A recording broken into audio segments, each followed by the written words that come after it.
Good morning friends, welcome back to my YouTube channel Excellence English classes.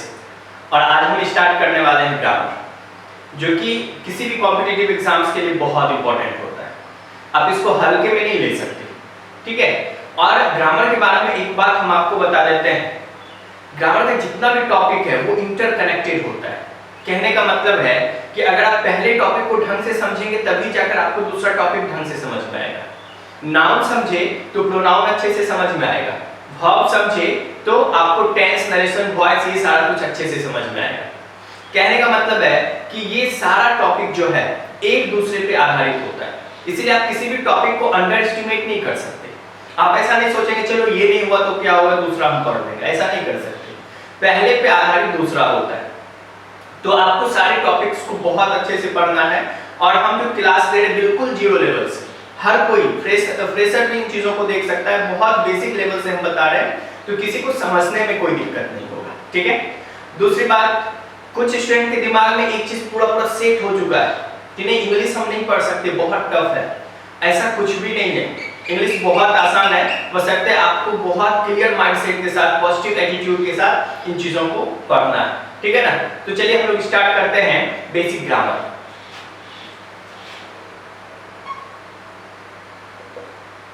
देखिए थोड़ा बहुत हम बेसिक बताते हैं जो कि बहुत इंपॉर्टेंट है।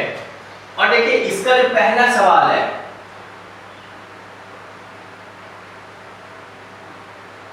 इंग्लिश क्या है। देखिए हम बहुत नीचे से बता रहे हैं, इसको जब हम आंसर करते हैं, इंग्लिश एक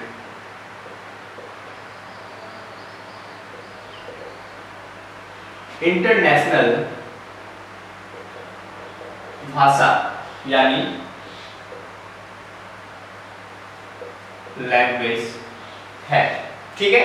हिंदी भी भाषा है, तेलुगु भी भाषा है, बंगाली भी भाषा है, उसी प्रकार से ये भी भाषा है। फिर अंतर क्या है, हिंदी को हम कुछ देश, कुछ राज्यों में सीमित कर देते हैं, लेकिन इंग्लिश पूरी दुनिया में बोला जाता है, इसीलिए इसको हम क्या बोलते हैं, इंटरनेशनल लैंग्वेज, ठीक है ना। इसी का दूसरा क्वेश्चन है, भारत में किस इंग्लिश लैंग्वेज का प्रयोग होता है, ठीक है।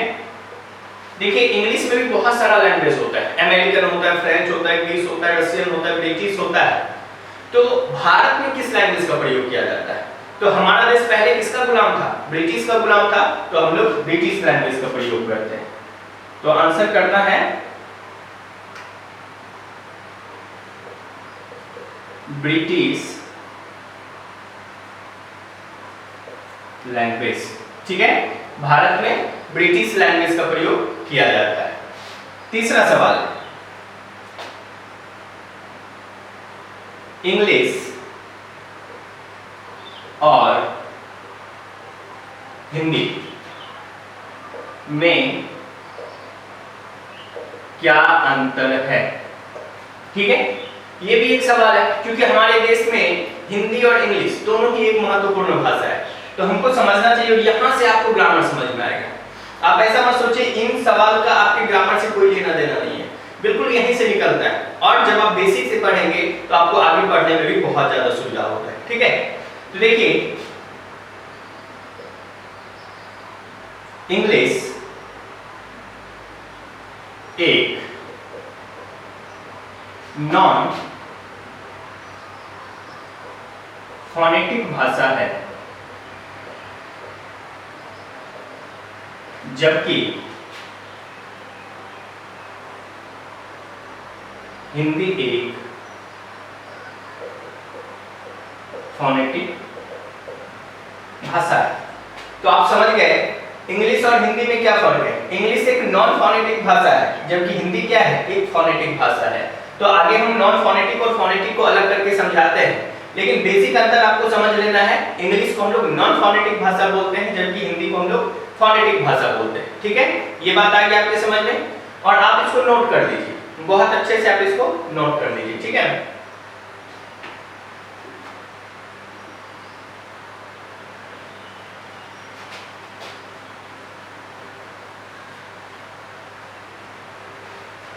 आगे देखिए, फोनेटिक और नॉन फोनेटिक, ये दोनों चीज भी समझना आपके लिए बहुत जरूरी है। तो देखिए हम अंतर लिख देते हैं, नॉन फोनेटिक और इधर है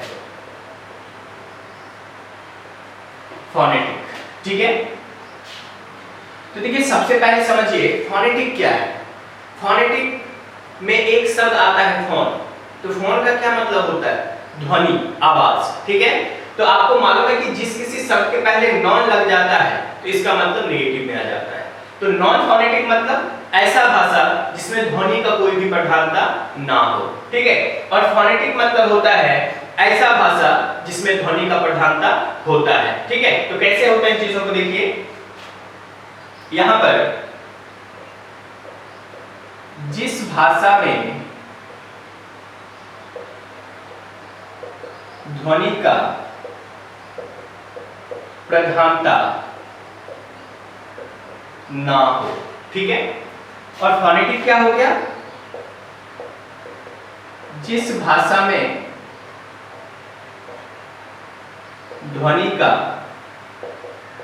प्रधानता हो, ठीक है ना। ये बेसिक डिफरेंसेस होता है फोनेटिक और नॉन फोनेटिक में। अगर आप इसको और भी आसान भाषा में समझना चाहते हैं तो देखिए इसी को हम दूसरी भाषा में लिखते हैं, जिस भाषा में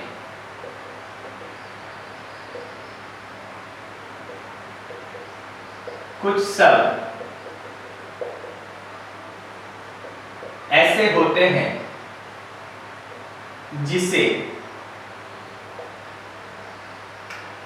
लिखा कुछ और जाता है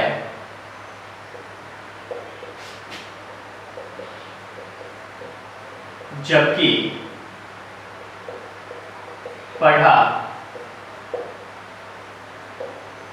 कुछ और जाता है।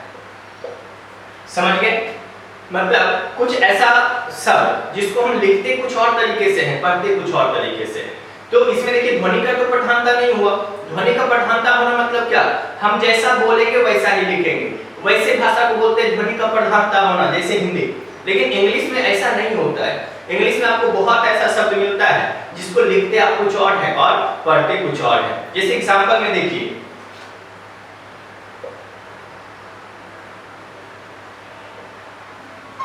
साइकोलॉजी, देखिए ये किससे स्टार्ट हो रहा है, पी से, साइकोलॉजी। देखिए ये पी से स्टार्ट हो रहा है लेकिन हम पढ़ किससे रहे, सौ से। उसी प्रकार से सुनामी, देखिए सुनामी स्टार्ट हो रहा है टी से लेकिन हम पढ़ते किससे, सौ से। उसी प्रकार से नाइफ, अब देखिए ये स्टार्ट हो रहा है के से, हम पढ़ रहे हैं 9 से। तो यही होता है नॉन फोनेटिक लैंग्वेज, जिसमें बहुत शब्द आपको ऐसा मिल जाएगा जिसको हम लिखते कुछ और है और पढ़ते कुछ और है, ठीक है। लेकिन इसका क्या होता है, जिस भाषा को जैसा लिखा जाएगा वैसा ही पढ़ा जाएगा, ठीक है। मीन्स हिंदी एक ऐसा भाषा है जिसको हम जैसे जैसे बोलते जाते हैं वैसे वैसे लिखते जाते हैं। इसीलिए देखिए हिंदी में संधि विच्छेद होता है, क्योंकि मालूम है हम जैसा जैसा उच्चारण करेंगे वैसा तोड़ के लिख लेंगे। लेकिन क्या इंग्लिश में ऐसा होता है क्या, नहीं होता है, क्योंकि इंग्लिश फोनेटिक लैंग्वेज नहीं है, इंग्लिश एक नॉन फोनेटिक लैंग्वेज है, ठीक है। एग्जांपल में देखिए, अगर हम यहाँ पर किताब लिखें तो इसको हमेशा हम किताब ही पढ़ेंगे, कभी ई को क अ कुछ और नहीं पढ़ सकते। किताब को कभी किताब नहीं बोलेंगे, ठीक है। कलम को कभी किलम नहीं बोलेंगे, मतलब हम जैसा लिखेंगे वैसा ही पढ़ेंगे। तो ऐसा जो भी लैंग्वेज होगा वो फोनेटिक होगा, और जिसमें लिखने और बोलने का तरीका अलग होता है उसको हम लोग नॉन फोनेटिक बोलते हैं, ठीक है। आप इसको शॉर्ट स्क्रीन लेकर या जहां पर आपको स्पेस मिलता है पॉज करके वीडियो को आप कॉपी पर नोट कर लीजिए, ठीक है ना।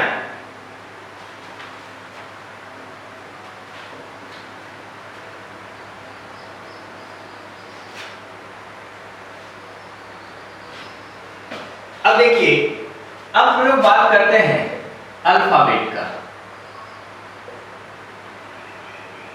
जिसको हिंदी में कहते हैं वर्णमाला। ठीक है, अब यहाँ पर एक बहुत बड़ा सवाल है, वर्णमाला कितना होता है? देखिए ये क्वेश्चन भले ही छोटा है लेकिन हम आपको एक बात बताते हैं, खास करके कॉम्पिटिटिव स्टूडेंट्स के लिए। जब आप इंटरव्यू में जाते हैं तो आपको छोटे छोटे क्वेश्चंस को ही वहां पर पूछा जाता है।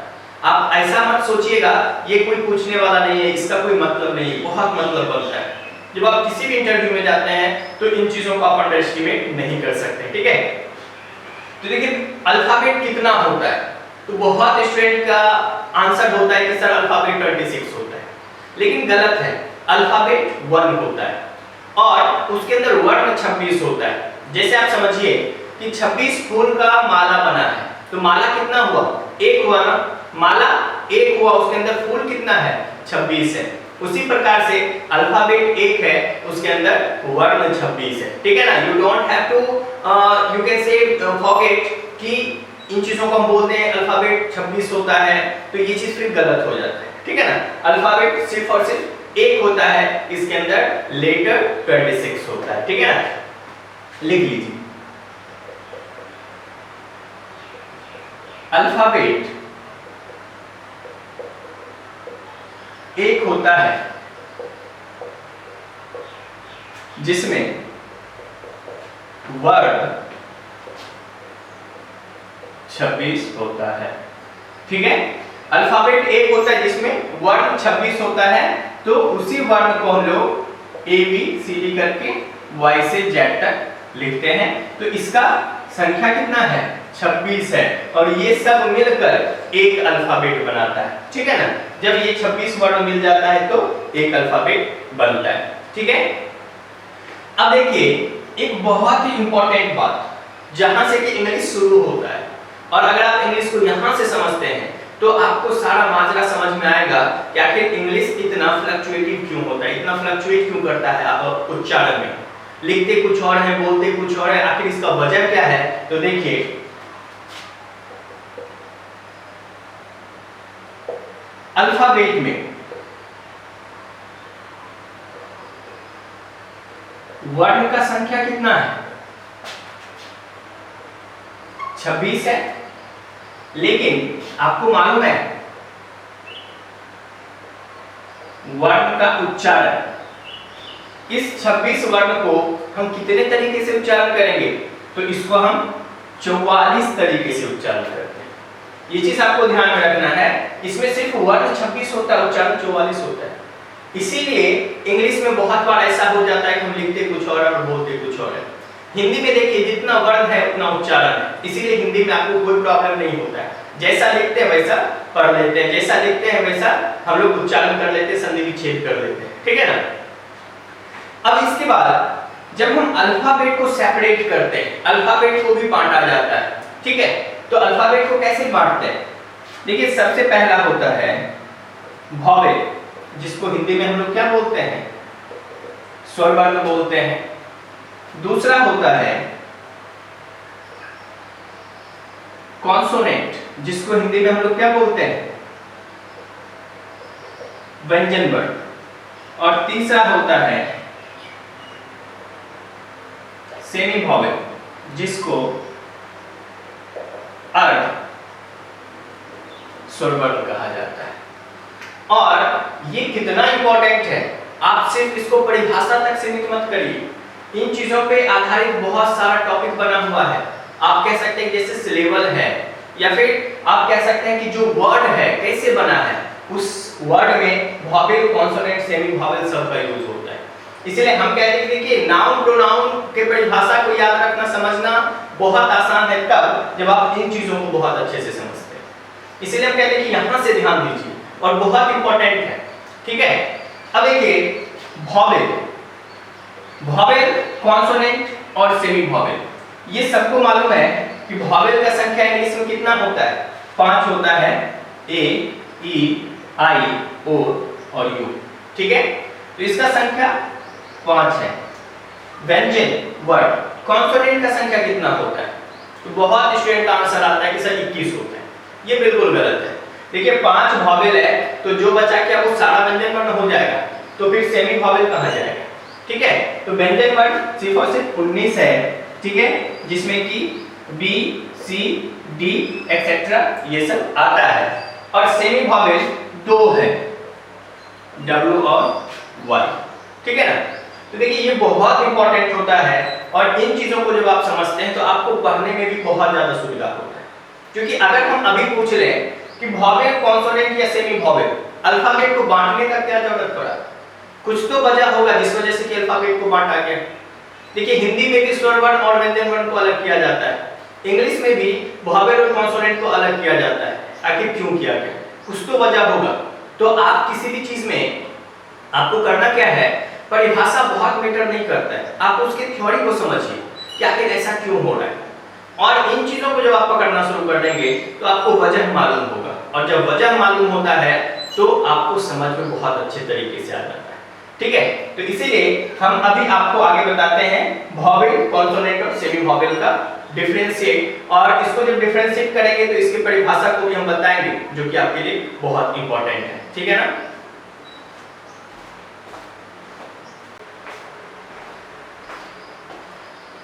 नोट कर लिया आप लोग, इसको अच्छे से नोट कर लीजिए, ठीक है। आगे हम इन तीनों का परिभाषा और अंतर बताते हैं, ठीक है।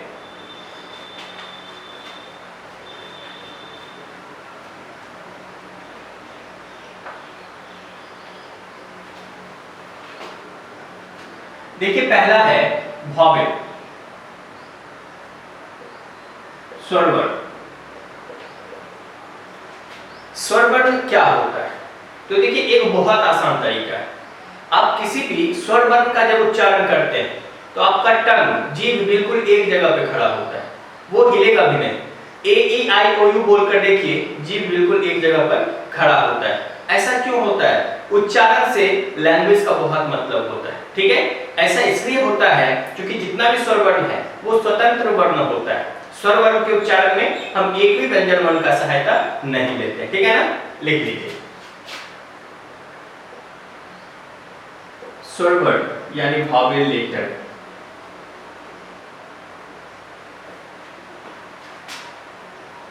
के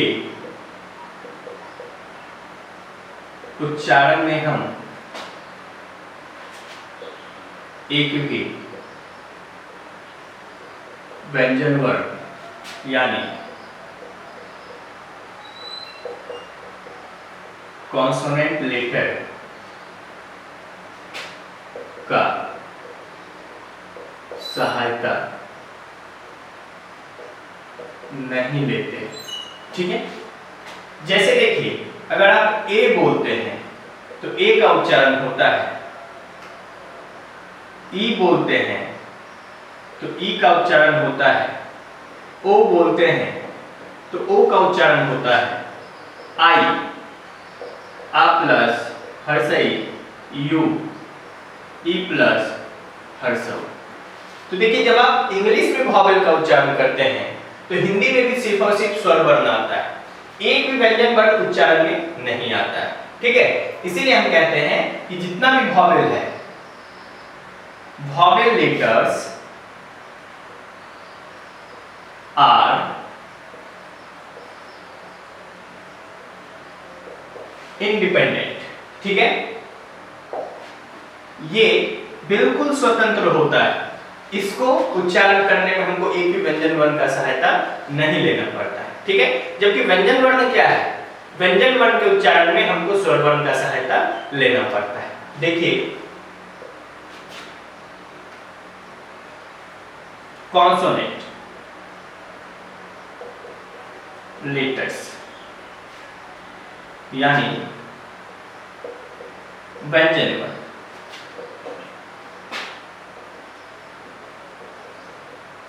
व्यंजन वर्ण के उच्चारण में हम स्वर वर्ण का सहायता लेते हैं। जैसे देखिए आप बी बोलते हैं तो कैसे लिखे, बी, अब इसको तोड़िए, ब प्लस ई, तो यहां पर जो उच्चारण हुआ ई, ये क्या चीज है, वॉवेल है, ठीक है। उसी प्रकार से अगर आप बोलते एफ तो कैसे लिखते हैं, अब इसको तोड़िए, ए किसका उच्चारण हो रहा है? ए का उच्चारण हो रहा है। ए क्या है? वॉवेल है। कहने का मतलब है जितना भी कॉन्सोनेंट लेटर्स होगा जब हम उसका उच्चारण करते हैं तो हमको उसमें वॉवेल का सहायता लेना ही पड़ता है। ठीक है ना? तो ये अंतर होता है वॉवेल और कॉन्सोनेंट में। अब तीसरा है सेमी वॉवेल। सेमी वॉवेल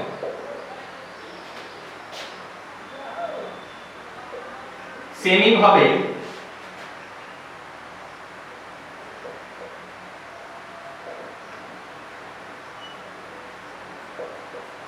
दोनों तरीके से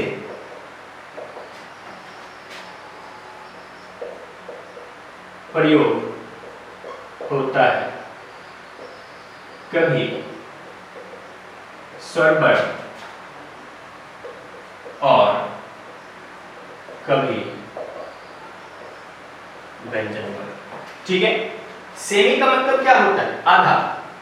तो आधा वॉवेल मतलब कभी कभी ये वॉवेल बन जाता है और कभी कभी ये कॉन्सोनेंट बन जाता है, इसीलिए हम लोग इसको सेमी वॉवेल कहते हैं। तो ये अंतर होता है वॉवेल, कॉन्सोनेंट और सेमी वॉवेल में। इसका क्या यूज है ये भी हम आगे बताएंगे, आप फिलहाल इसको नोट कर लीजिए। ठीक है?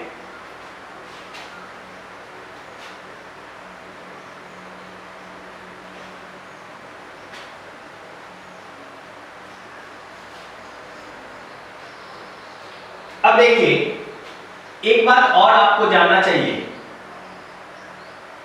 वॉवेल का देखिए संख्या कितना है? वॉवेल का संख्या है 5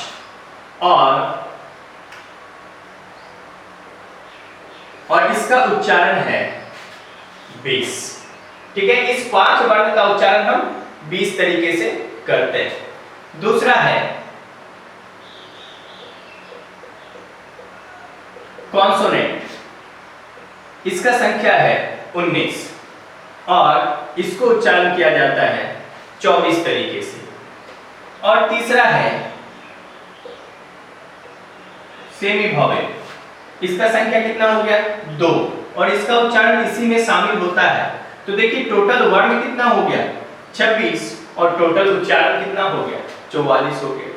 तो यहां से आपको ये चीज सीखना है कि वर्ण 26 है और उच्चारण 44 है, ये कैसे हो सकता है? तो हम इसका भी एग्जांपल आपको देते हैं। जैसे एक शब्द है टॉर्चर।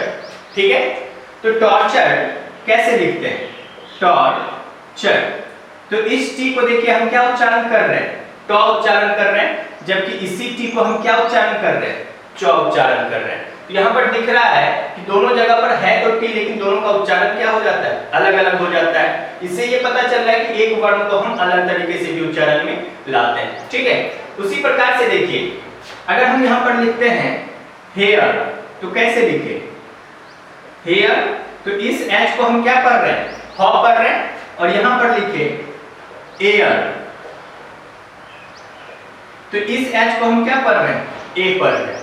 देखिए दोनों में सिर्फ ये फर्क है कि यहाँ ए है और यहाँ ई है। तो इस हेयर का मतलब बाल होता है, जबकि इस एयर का मतलब उत्तराधिकारी, वारिस होता है। ठीक है? तो आप समझ लीजिए कि दोनों में एच ही है, लेकिन दोनों का उच्चारण क्या हो गया? अलग अलग हो गया। उसी प्रकार से आप देखिए अगर हम लिखते हैं यूनिफॉर्म, तो देखिए इस यू को हम क्या पढ़ रहे हैं? यू पढ़ रहे हैं। अगर हम यहां पर लिखते हैं अम्ब्रेला, तो इस यू को हम क्या पढ़ रहे हैं? ऑ पढ़ रहे हैं। तो पता चल रहा है कि दोनों जगह पर यू है, लेकिन उच्चारण क्या हो रहा है? अलग अलग तरीके से हो रहा है। तो ये चीज जानना आपके लिए बहुत जरूरी है। क्या कि इंग्लिश ऐसा है क्यों? इंग्लिश को पढ़ने में थोड़ा बहुत कंफ्यूजन क्यों होता है? क्योंकि कंफ्यूजन यहीं से निकलता है। वर्ण 26, उच्चारण 44, दिक्कत तो होगा, लेकिन जब आप इसके टच में आ जाते हैं, इसको रेगुलरली प्रैक्टिस में लाते हैं, तो आपको बहुत अच्छे से समझ में आ जाता है, फिर कहीं कोई दिक्कत होने वाला नहीं है। ठीक है ना? और देखिए आज हम आपको बेसिक बताए, नेक्स्ट वीडियो में हम वर्ड को बताएंगे डिस्क्राइब करके, जो कि सारे कॉम्पिटिटिव एग्जाम्स के लिए बहुत इंपॉर्टेंट होगा। टाइप ऑफ वर्ड, वर्ड कैसे फॉर्म किया जाता है, एंटोनिम सिनोनिम कैसे हमको पता करना है और कैसे बनाना है, ये सब कुछ हम आप लोगों को बताएंगे। ठीक है? हम उम्मीद करते हैं ये सब कुछ आपके समझ में आ गया होगा। ठीक है? और अगर आपको ये वीडियो अच्छा लगा हो तो आप इसको लाइक और सब्सक्राइब कर दीजिएगा। ठीक है, थैंक यू।